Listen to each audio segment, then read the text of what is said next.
I would like to take this moment to read our land acknowledgement before we get started. Acknowledging that we reside on the homelands of Indigenous peoples is an important step towards recognizing the history and the original stewards of these lands. The intent of a land acknowledgement is to extend beyond spoken to written words. Beyond spoken or written words.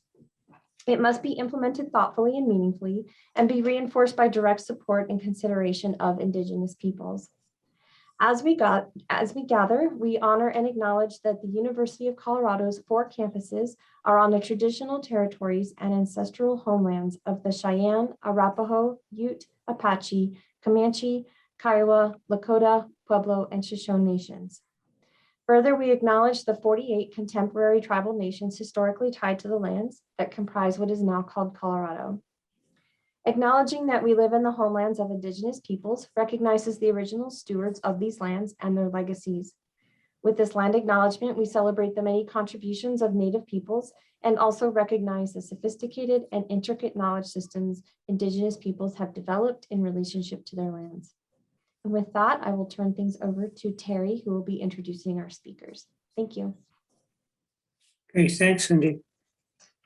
Well, it's my pleasure to introduce Jennifer Immich and Vicky McAlister.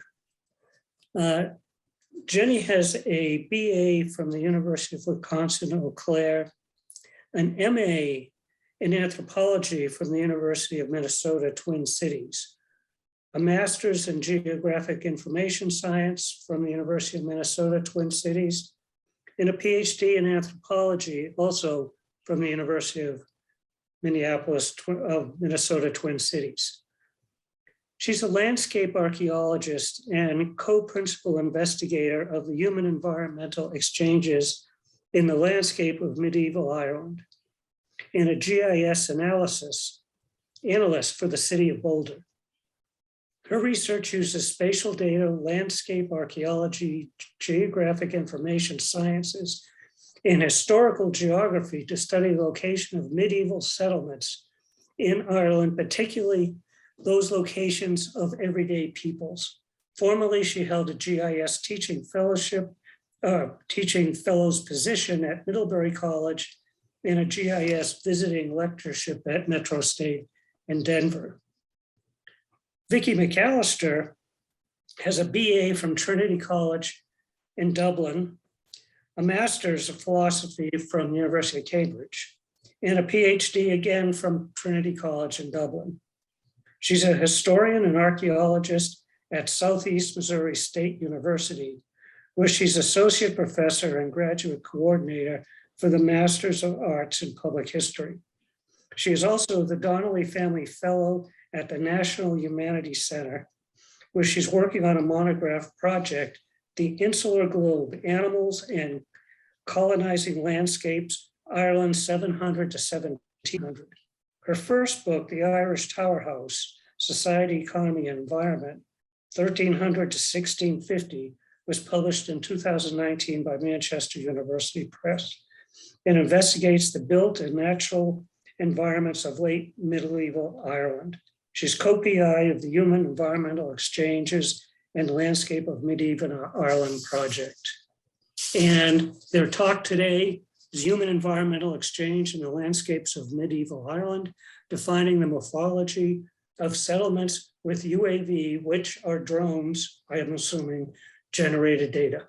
So please join me in welcoming them to IBS, and I'm looking forward to your presentation. Thank you so much, Terry.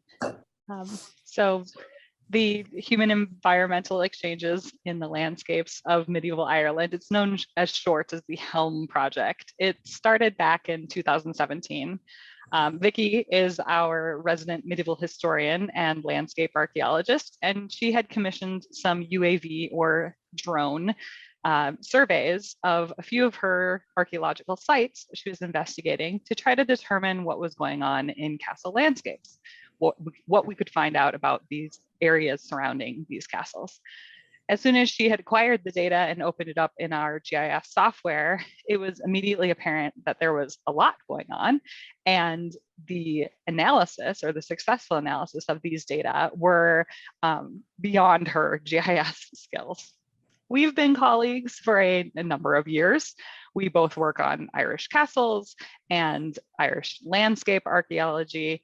And as many colleagues do, we met up at a conference and started chatting about what the data looked like that Vicky had and what we could possibly do with the data.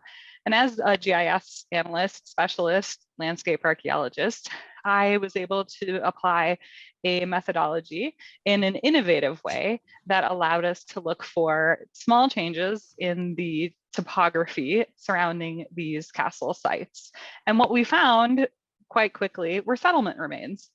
So the first phases of the HELM project were exploratory, and we wanted to see what we could see with the data that we had available to us. But then when we decided, or when we realized that we could see lots, we decided to think about larger research questions that could be answered with this methodology. So our original research question was, Slides. yeah, I know, I'm sorry, I'm hitting the button, but nothing's happening. Oh no. There we go. It was basic, but actually a massive problem in Irish archaeology, and that is, where were ordinary people living in medieval Ireland? That is, where were their settlements? Where were their houses? Now, this is what we call vernacular settlement, as opposed to the elite settlement of castles that I was initially looking at. So there's very little historical and archaeological evidence for this vernacular settlement. What's on the slide here are some reconstructions based on excavation and some contemporary map and cartographical depictions. But there's not much of this. There's little showing the locations of this vernacular settlement and their morphology in Ireland. So our work has already helped to address this dearth in the field by testing some theories proposed in earlier publications, and this included some theories that I proposed in my 2019 book, The Irish Tower House. So our pilot phase, which is what we're going to be discussing the results from today, it addressed one such theory, that some medieval vernacular settlements can be found in close physical proximity to elite secular and religious sites. More specifically, we hypothesized that peasant settlement could be found clustered around castle sites, medieval parish churches, and medieval monastic sites. So in short, and spoiler alert, our first phase demonstrated that we were right. We could use these, this as a way to get at vernacular settlement.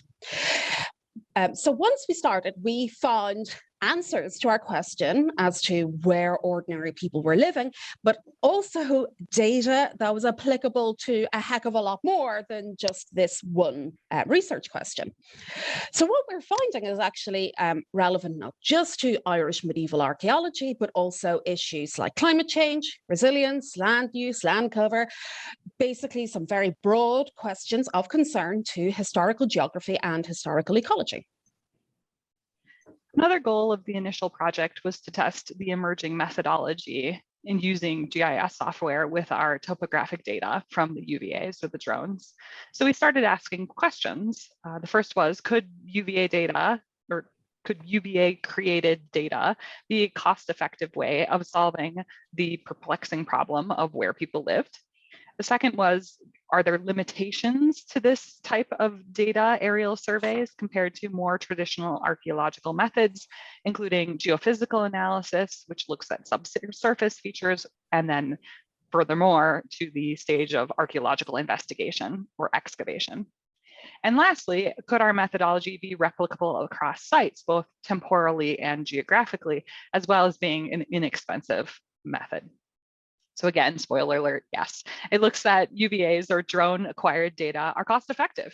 And yes, some of the data has limitations. And yes, it was inexpensive. And our project methodology is replicable.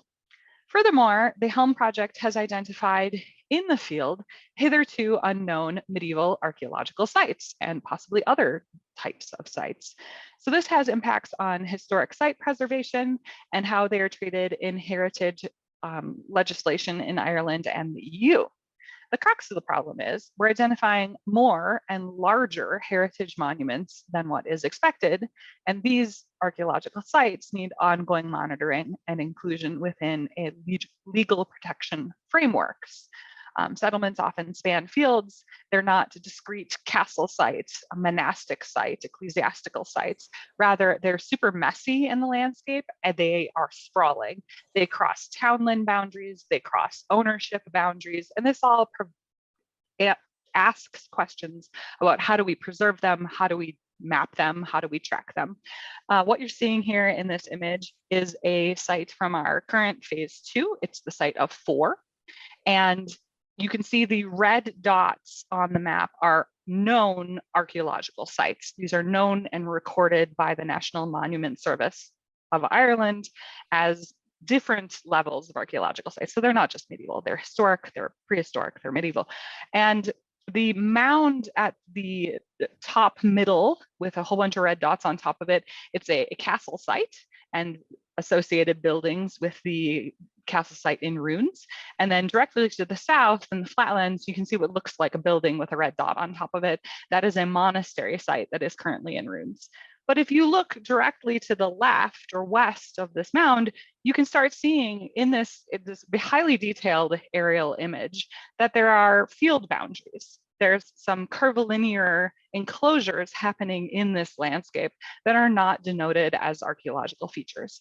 And then if you look across the modern road to the east or right of this site, in those very regular shaped modern field boundaries, you can start seeing even more smaller divisions of field boundaries.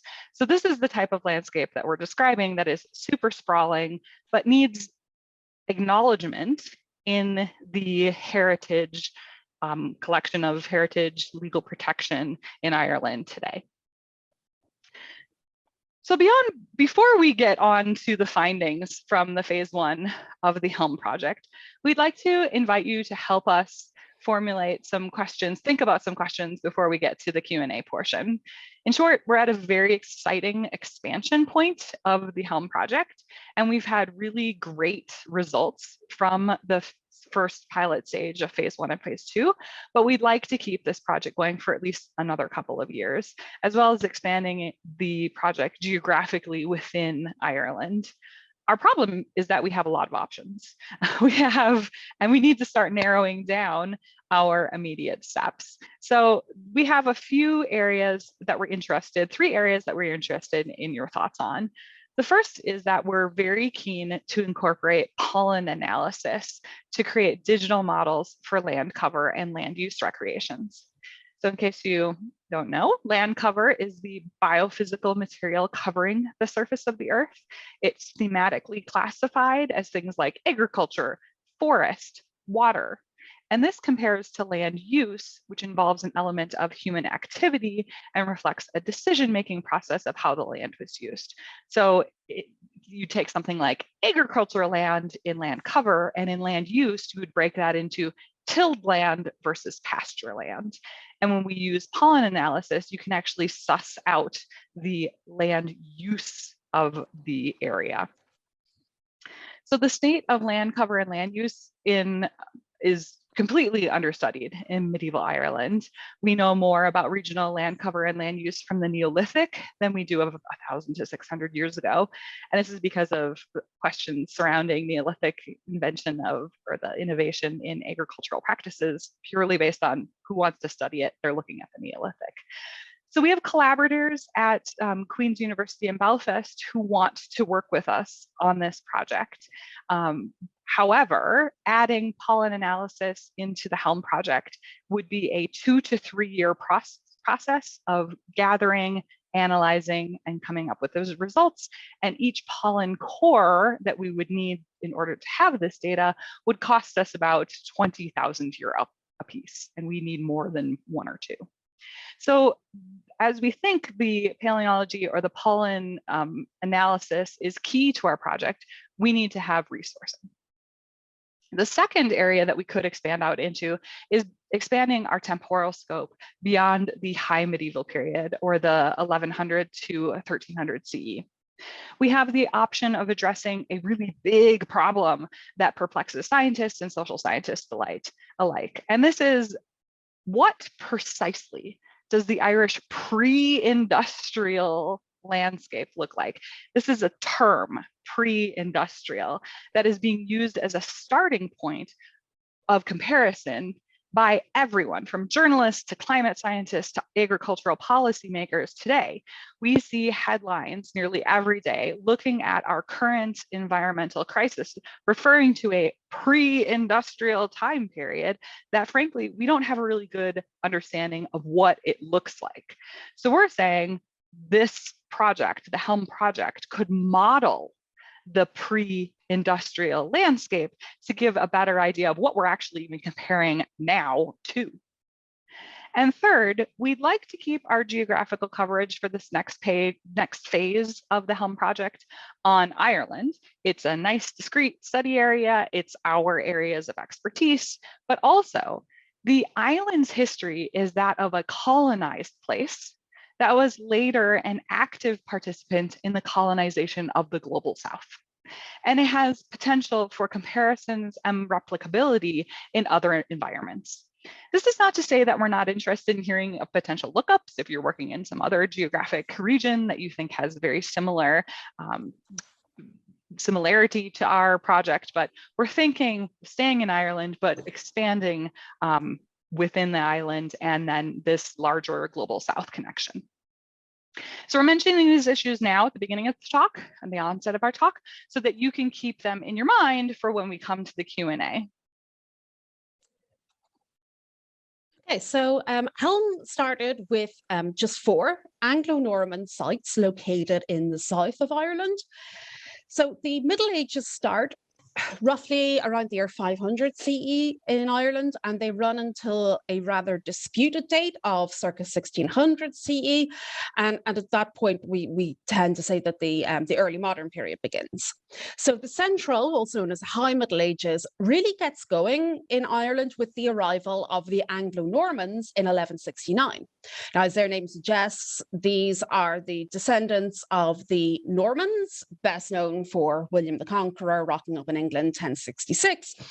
And so if we move forward 100 years later, by 1169, they're very well established in England, hence the term Anglo-Normans, also southern Wales. And they arrive in Ireland, and it's really part of an pan-European trend of expansion and an expansionary period that's not just limited to the Anglo-Normans. In saying that, though, Ireland does get drawn into a Norman empire that we know as the Angevin Empire, which includes not just England and Ireland, but also huge parts of France. So we started with 4 sites to identify peasant settlement accompanying Anglo-Norman conquest and consolidation in Ireland. So these 4 sites were selected because they were already known to us from previous fieldwork. We'd already done site surveys at them, and they're all documented as having had medieval peasant residents. Although there's no sign of these medieval people above ground any longer in the landscape. So we wanted to examine this and also test the aforementioned theory that castle and church were settlement nucleating factors. So considering our interest in the local topography of these sites, we commissioned Dr. Paul Nasons of Western Aerial Survey. He's a local Irish contact, and he also holds a PhD in castle archaeology. He's part of our network of castle archaeologists in Ireland. So Paul has this company that does a lot of drone or UAV surveying for all sorts of fields of interest. And being an archaeologist, he was keen to work on a project that was for landscape archaeology. So he uses a DJI Matrix 600 Pro UAV with an onboard drone deploy software. And the survey produces 3 major data sets with high spatial resolution. This is about 3 to 5 centimeter vertical resolution, so it's really good data.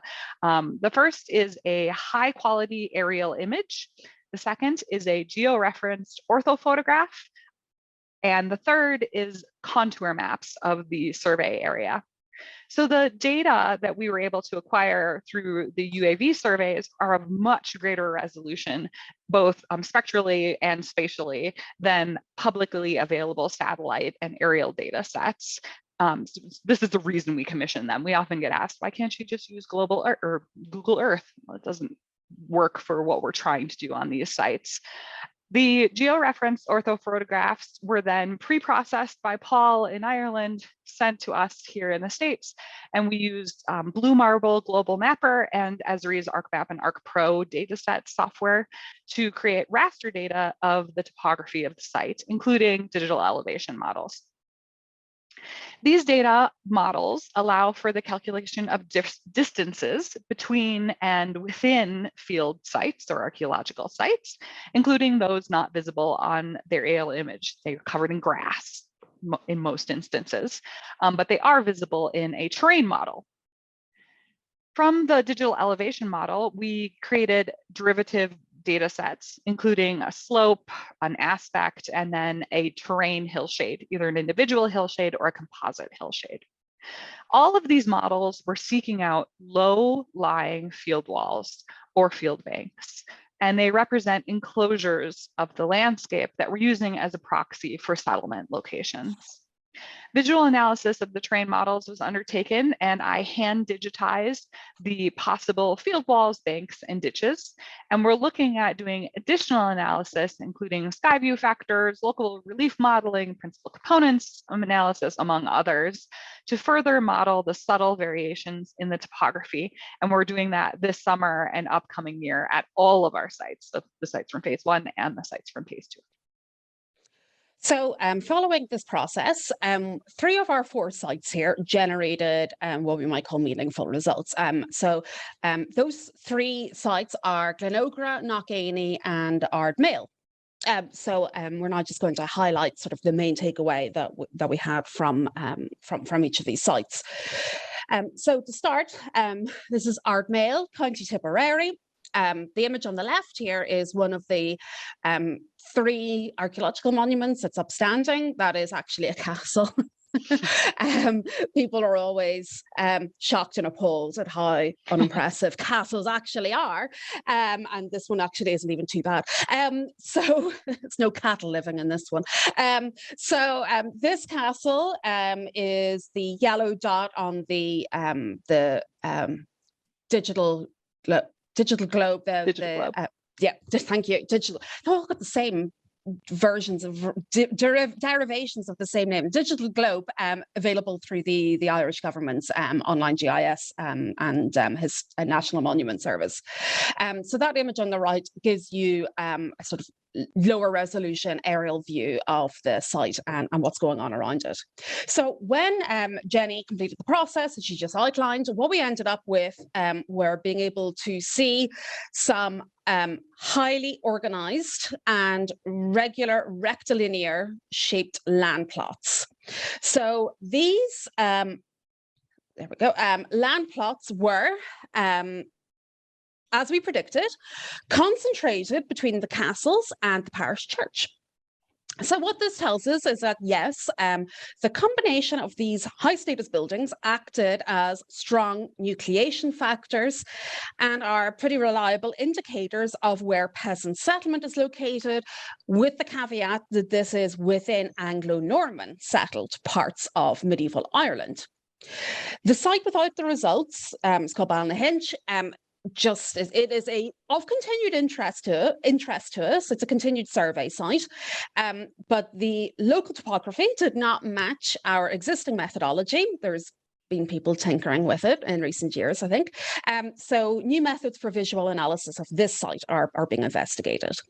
But our second site with interesting results is Glenogra in County Limerick. Again, on the top left here is the castle and attached enclosure as it looks today. And then on the bottom right is where this is within the modern landscape. So this site, Glenogra in County Limerick, also shows a small number of these rectilinear plots, which are marked here in red in this hillshade. But what these are smaller number compared to what is probably best termed as a regular dense settlement activity at Glenogra, which is more visible here. So we theorized that what we're actually seeing here are the homes and field systems, not just of Anglo-Norman colonizers, but also of the Gaelic Irish farmers who they probably lived alongside. So we wanted to find out more about these potential house plots, as well as testing the robustness of our drone-based methodology against geophysics. And we wanted to do this because it is much more expensive, but it is the current standard practice within archaeology for identifying low-lying archaeological features. And just to put the expense into perspective, flying one of these sites with a drone costs about $600, as opposed to the same site to be have geophysical prospecting conducted on is $6,000. So there's quite the price difference. Now, unfortunately, in the case of Glenogra, and it is unfortunate because it's got this interesting settlement morphology, but also it's pretty well documented. Unfortunately, the landowner said no, which is the ongoing challenge of conducting your fieldwork in a different country from where you reside, and particularly during the ongoing joy that is COVID. So we rely on our in-country contacts and colleagues greatly. What these results provided were confirmation of the colonization tactics that the Anglo-Normans were using in Ireland, as proposed by historical geographers, going right back into the middle of the last century when these theories started to be proposed. So the theory is that the Anglo-Normans arrived in Ireland and apportioned out the land that they had seized into long, narrow plots that we call burgage plots. And these would be in an ideal situation in a planned settlement, a planned nucleated settlement. This was done in order to attract settlers from England to Ireland, who were also farmers. This, by granting this type of land plot, in short, what they were doing was giving new migrants to Ireland a better legal status and social status than they had back at home in England. And this was, they hoped, a way to entice them to what otherwise could be a pretty iffy situation in Ireland. So we're able to identify these regular plots because they fall within the parameters of a medieval measurement that's called a perch.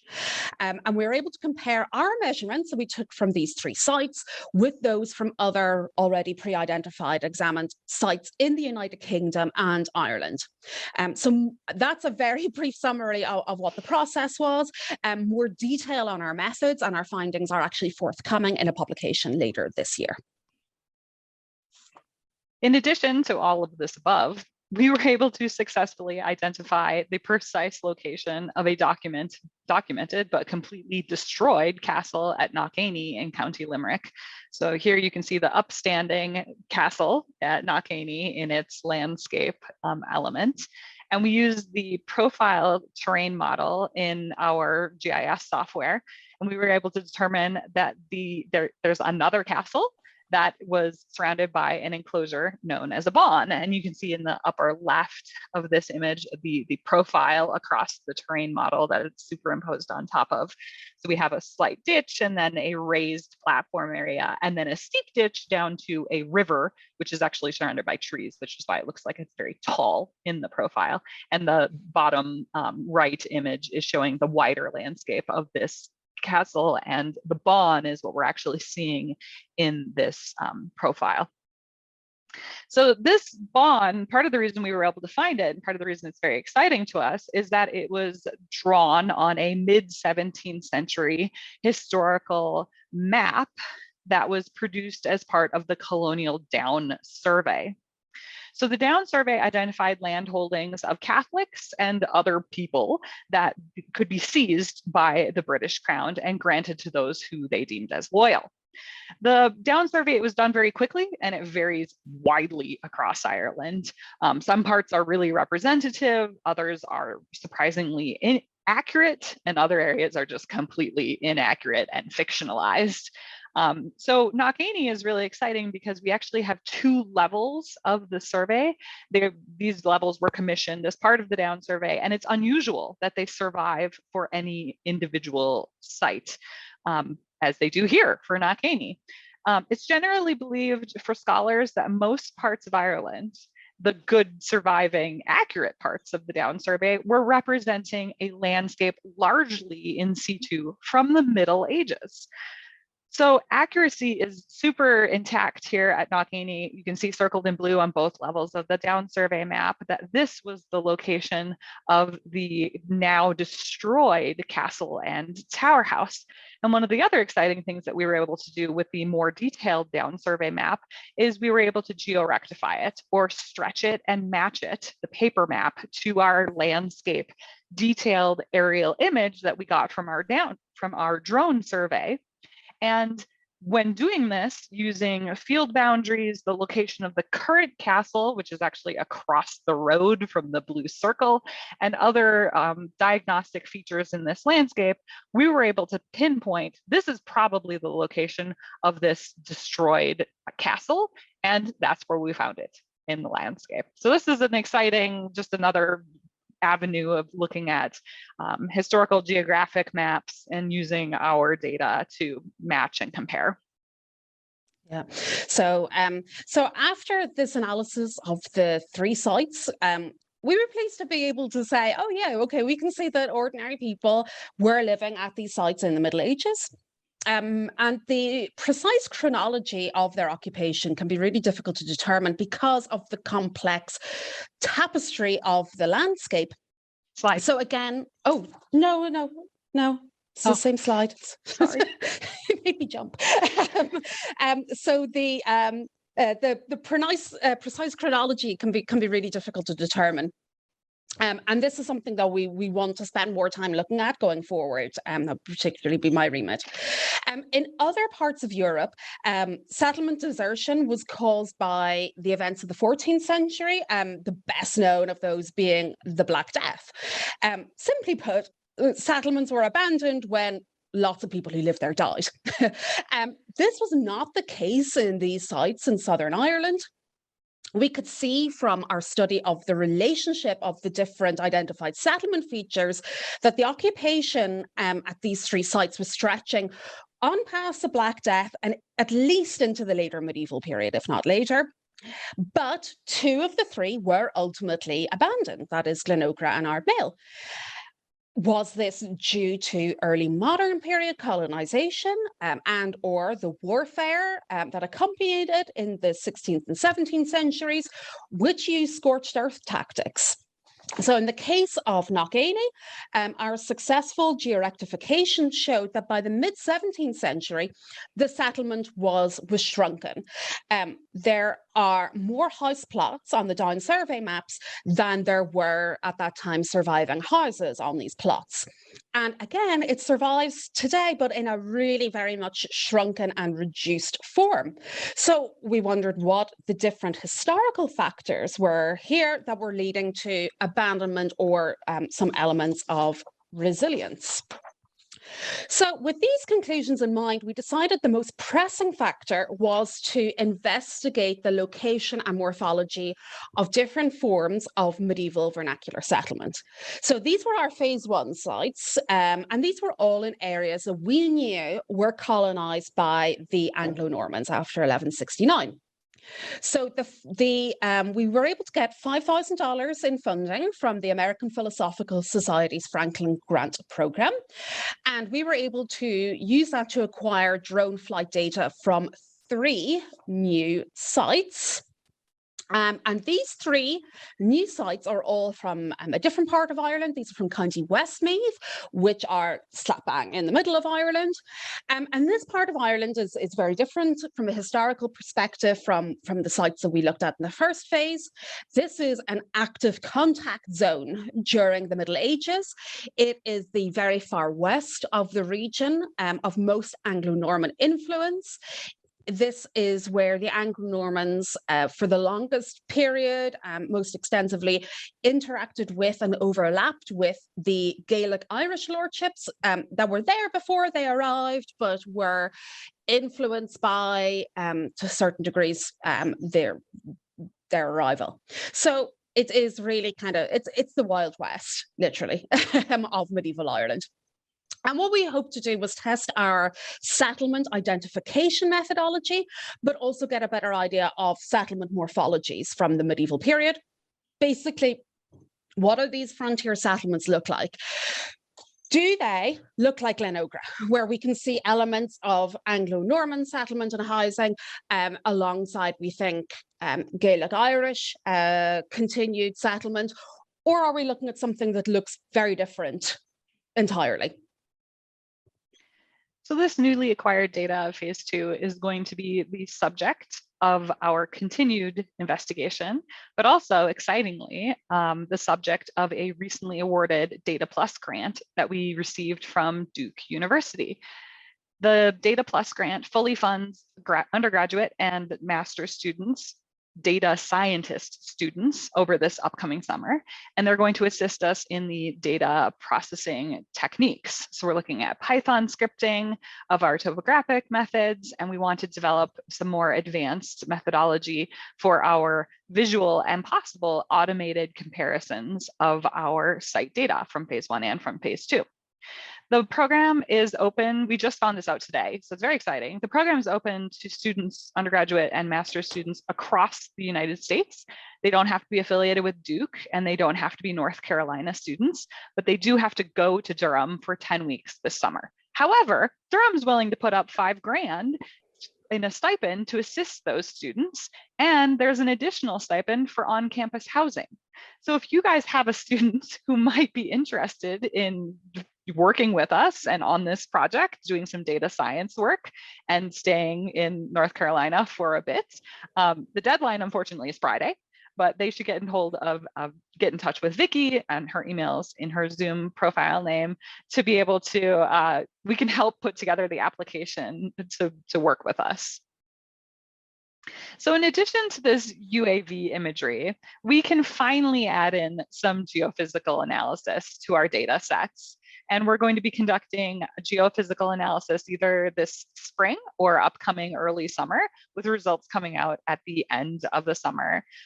We were able to receive a Castle Studies Trust grant for about $6,500. So we're going to be able to run geophysical analysis on one of our sites. It's one of the Westmeath sites that we've already started our topographical analysis on, and that is HELM. It's a deserted medieval settlement site that is located near a medieval nunnery that you can see here is the red dot circled in blue that says nunnery pointed at it.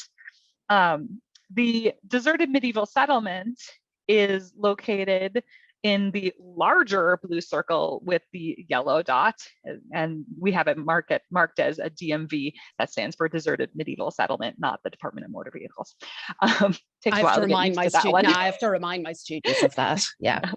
And you can see just on this aerial image that there's a lot going on in this landscape. There's a lot of enclosures and field boundaries, and just something is happening here. So our drone imagery that we have is able to indicate even more.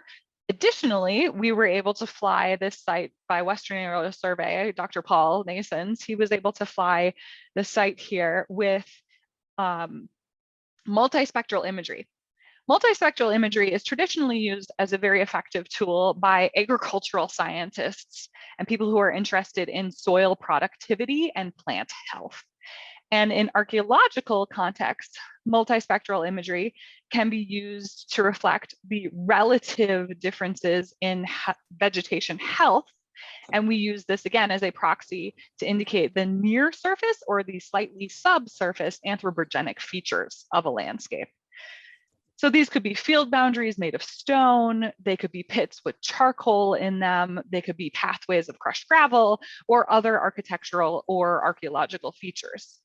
So the vegetation on top of these man-made features is not as healthy as vegetation that is over areas that have no anthropogenic disturbance. And that's what you can see in the multispectral imagery. So we felt that using a lot of resources on one site could help us really robustly test our methodology. So we have the UAV survey, which is producing exciting results. We have the geophysical analysis that we're going to run there this spring to compare to our UAV results. And we have the multispectral data adding in yet another data set for comparison of what we're seeing here in the landscape. So this is a very basic grayscale image of one direction hillshade of the site. And on the left, you can see some of those in the very middle of the image. You can see some of those field boundaries that we started to see just in the aerial imagery. And if you look to the left, this is a zoomed in image of an enclosure with a bank and then another bank that looks like it's enclosing the larger enclosure. And what we're thinking this is a very early type of Anglo-Norman castle called a ringwork and bailey. So the results from all three of these sites surveyed in phase 2 will be published, of course, after we finish the analysis coming up this summer. We're planning another article for these. So what's next? The analysis results and discussion of phase 1, as we mentioned, are currently in a peer review publication process. Phase 2 is in need of further analytical work with our new drone data and our geophysical data. And we want to continue analysis of the landscape with additional topographic processes and methodologies. So going forward, we do want to expand our project scope, but as we have mentioned before, we have the challenge of so many options and different directions that we actually could go. Another issue is that we've been cobbling together funding and that we really need something that's sustainable and ongoing. In particular, we need larger grants for our additional components, the pollen data, data scripting for our GIS methods, and then also to support our time and our personal resources. And this is in part why we're here talking with CU today, because I'm looking at getting affiliateship with CU Boulder instead of being an independent scholar. We also want to add more sites to investigate the landscape as much as we possibly can. We are particularly in need of data from Gaelic Irish sites outside of the realm of Anglo-Norman colonial influence in the medieval time period. This is because historical geographers believe that vernacular settlement morphology itself has ethnicity as a significant influence. So in short, we saw already that the Anglo-Normans liked their sites to be planned out very regularly within this burgage plot system. But what did existing inhabitants or the Irish already do in the landscape in the medieval period? And what did they respond with in their settlement forms after the Anglo-Normans arrived and started planning out these settlements in Ireland? So adding Gaelic Irish sites will give us a more complete ethnic dimension, which is really necessary to engage with a body of literature, the current body of literature.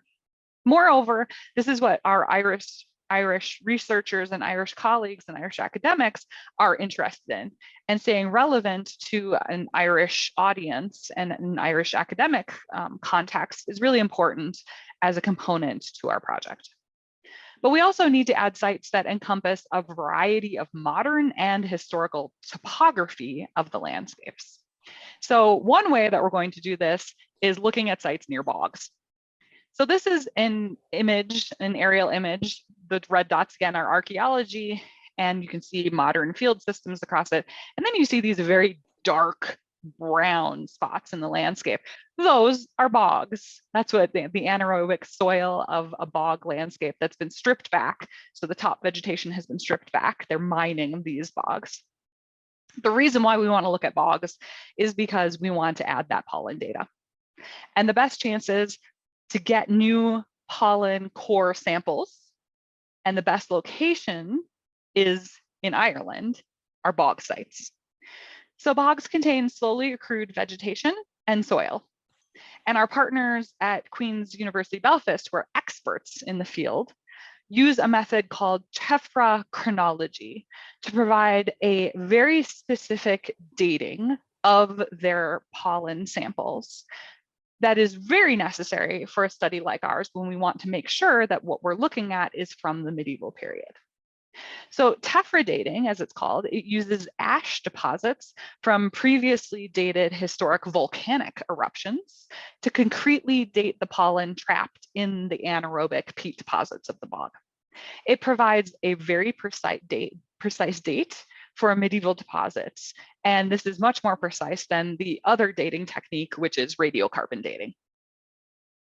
So the pollen data, the reason why it's so exciting to us is that it enables this land use reconstruction. We actually understand, again, far more about the vegetative coverage of Ireland in the Neolithic than we do in any of the historic periods, both medieval and post-medieval, leading up to the early modern period. And this is based solely on research interests. And our goal is to create that land cover, land use areas digitally from settlement sites located in proximity to the core sites. Pollen scientists can calculate approximate distances of different types of pollen and how far they are able to travel from a core site. So it should allow us to do a reconstruction of the land use in relationship to a site over space and time. And this is because our pollen samples are going to have dates from the Neolithic to the medieval, to the late medieval, to the modern, and we can start looking at differences between the late medieval and the early medieval and what was happening in the landscape. And those could be reflective of different ethnic practices in the landscape. So this would be huge, far-reaching ramifications well beyond the HELM project. It would be a real game changer for Irish medieval studies as a whole, which is part of the reason we're so interested in undertaking it. So based on my previous and current research, I think medieval Ireland's landscape is probably best described as being a mosaic landscape. In addition to the land use models created from pollen data, the early modern period does have the advantage of British government documentation, very biased, but it's there, they document place.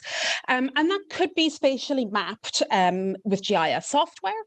The popular romantic view of old Ireland, thatched cottages with turf and hedgerows and this patchwork of green fields, it's actually an 18th and early 19th century construction, in large part due to, I think, global economic factors, including the cattle export market. So this leads us in turn to longer term research questions, such as, how did people affect land use changes and when did these occur? What land use and landscape factors interact with settlement resilience? We've been predominantly working with deserted historic settlements to date, but when were these abandoned?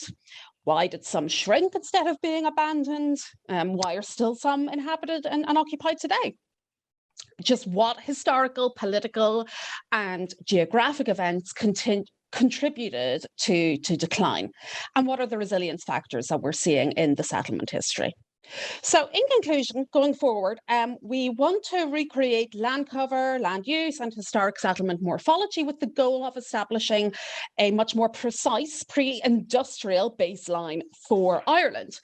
Now, there are many thousands of examples of scientific and popular outlets that use this term pre-industrial as a comparison point to our experiences today, both globally and specifically within Ireland too. Just to draw your attention to these that I collected from just a Google News search, the dates from this aggregate. This is a term, pre-industrial, that is used so frequently today and infuriates me as a landscape historian on the regular, because I'm like, well, what is it? What time period? What did it look like? You're using this comparative point without knowing what the start point actually is. So what is this pre-industrial precisely like, to make it a useful term to use today?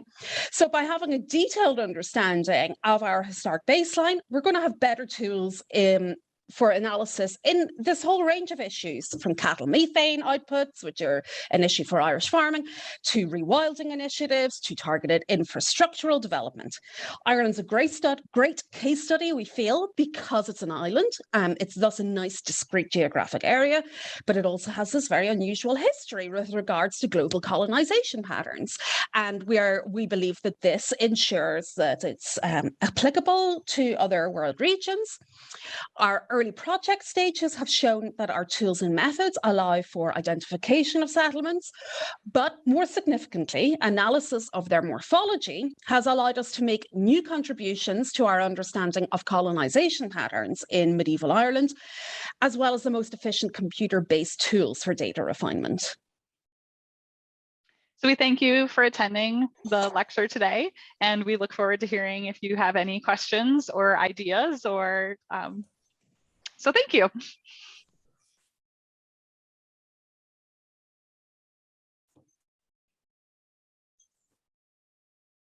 It looks like Myron has his hand raised. Hi, Myron. Hi there. Thanks very much for this great talk, Jenny and Vicky. I really appreciate it. Vicky, I want to as a historian of industrialization, I want to reinforce your concerns about the term pre-industrial, which is just a mess. Yeah, that's a nice way of putting it. Technical term. It's a mess. And in part because, from my perspective, and you probably know some of the things I've done, there is a kind of pre-industry, there's early industry, there's early industry, there's transitional industry, there's real industry, there's modern industry. And so, I think what I would say to you is that I would concentrate on a different vocabulary, and I would describe it as agricultural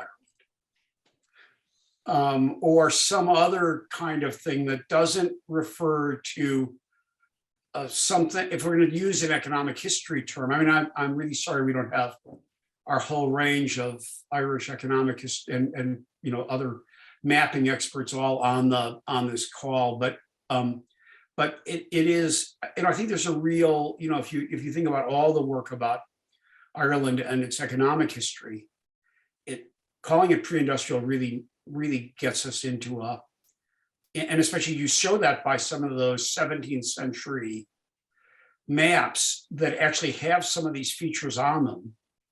And yet Ireland is already beginning to be a little bit industrial by the middle of the 17th century. And so I applaud your discomfort, and kind of encourage you to push along on all the issues that are related to try to putting a proper timestamp on it. Yeah, that is, a big reason for my discomfort.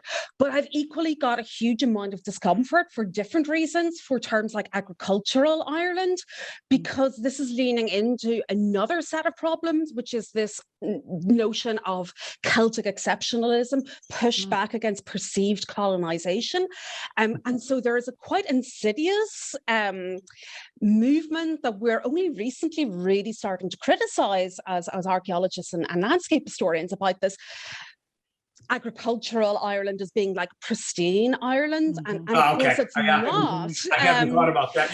We come into that when we talk about pre-contact, or when I think about the part of my life that's worked on landscape transition, I think about sort of trying to talk about a world which has no human dimension, no human domination to it, and there's nothing pristine about any human settled landscape. There's certainly by the 17th century and anywhere really by the 10th century in Europe or even in North America. And so, well, good luck. I applaud your work. I need to go off to another meeting, but I love this very much. This was fabulous. Thank you, Myron. Thank you. Yeah. Thanks. I look forward to hearing more.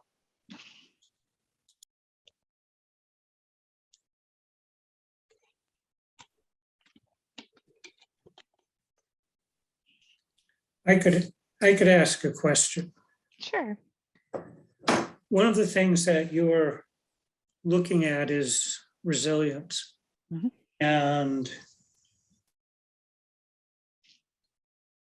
one of the things I would encourage you is to look at what some of the big debates and questions around resilience theory is, and the extent to which the data you're collecting can address these big issues. Because I think, if you want to get larger funding for the project, you've got to be able to address big issues, but use a local context to try to address them. So, I'm totally fascinated by what you're doing in Ireland, but I also work in resilience studies in East Africa.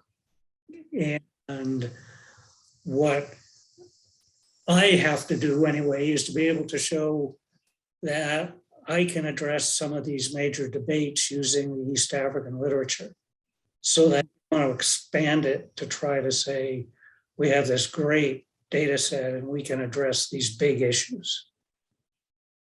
That's just a suggestion, but it's very relevant. Yeah. The type of thing that we need to do as we're starting to apply for these larger funding bodies is how to incorporate the big questions into the little data.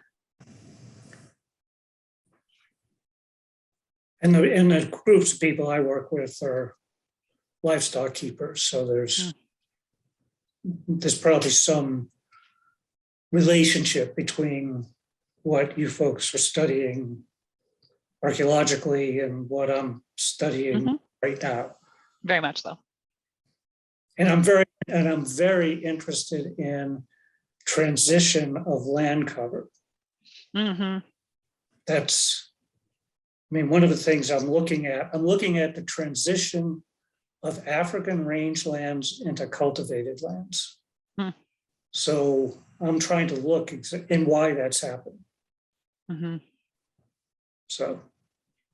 Do you have pollen cores? Oh, you went mute. I'm sorry, that was me. I was trying to unmute myself and I hit it too many times. Oh, Terry, you're still on mute. But sorry. I have a lot of archaeological colleagues that do stuff on pollen cores, both in Kenya and then especially in Ethiopia. Oh, great. Fabulous.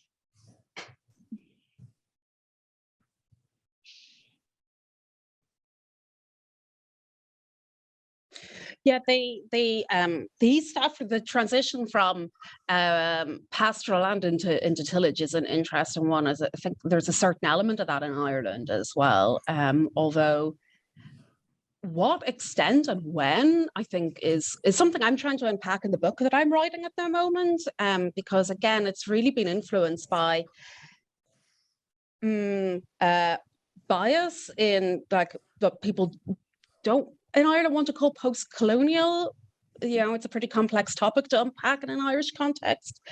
But certainly there's been a tendency in Ireland to promote this dichotomy between Gaelic Ireland, which was primarily a cattle husbandry economy, and that's affecting land use and land transitions, and the Anglo-Normans arriving with these newfangled ideas of tillage.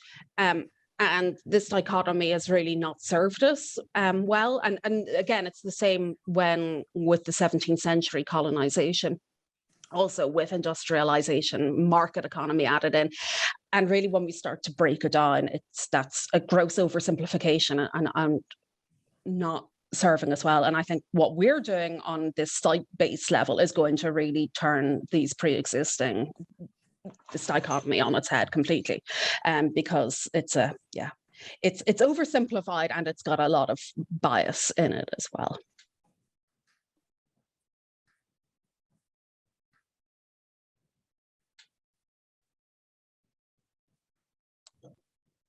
Well, thank you. We appreciate your time. No, thanks for a very interesting talk. Learn a lot about things that I have no idea about.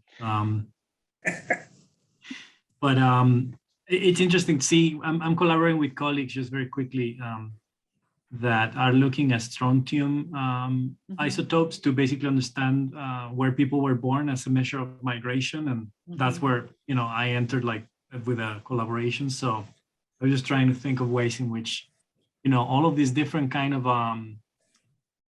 techniques, right? Archaeological techniques that, obviously not an expert on, could be combined. So it was very interesting. Thank you again. Yes, thanks. Yes, the unfortunate thing about Ireland is that the medieval people did not tend to bury their dead in the same way that we see in other locations. So when we're trying to reconstruct things like population, we have a much more difficult task ahead of us. Interesting. We also don't get good evidence of burial goods. So seeing ethnicity based off of what people were buried with, we don't get that. Okay. Oh, wow. Okay. No, but it's like everywhere else that they do that. It's amazing what you can do with such like isotope analysis. My goodness. Yeah. All right. Well, thank you again for your talk. Thanks. Thanks a lot. Thanks. It also relates to all my ancestors. Ireland's a special place. Yeah. All right. Well, Thank you, thanks everybody. again. Thank you, everyone. Thank you. Have a great afternoon. You too. Thanks. You as well. Bye.